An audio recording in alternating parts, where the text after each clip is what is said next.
C'était un véritable événement. Ce mercredi 11 août, devant une salle pleine de 250 journalistes venant des 4 coins du monde, Lionel Messi a donné sa première conférence de presse en tant que joueur du Paris Saint-Germain.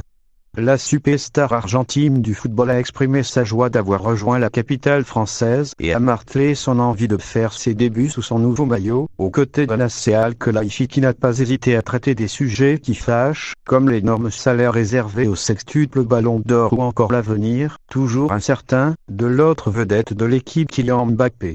À la fin du jeu de questions-réponses, c'est finalement un Omar Da Fonseca déchaîné qui a offert une séquence aussi amusante que lunaire.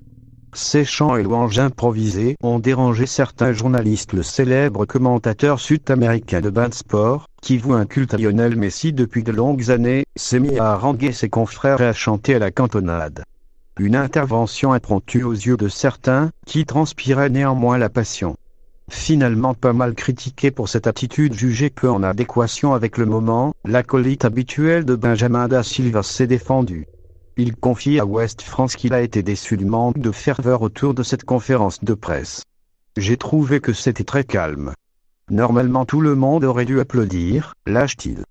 Puis, à propos des journalistes qui ont trouvé son comportement déplacé, Omar Da Fonseca contre-attaque avec cette première justification. J'ai fait ça à la fin, j'ai attendu que la conférence se termine et à aucun moment je n'avais prévu de faire cela. Je n'ai insulté personne. L'ancien joueur du PSG et trublion de la chaîne Qatari poursuit. À aucun moment il n'a été question de stratégie car je suis un mec qui est dans le spontané. Moi, je pars dans l'idée que l'on est dans un moment spécial, on est dans un moment de bonheur, de joie. On est sous la loupe du monde entier. J'ai eu des appels du Japon et Ketra, on parle juste de football, cela n'a rien changé, c'est juste un acte de joie, je n'avais aucune intention de faire quelque chose de malveillant et si jamais c'est le cas je m'en excuse car à aucun moment je n'ai voulu le faire.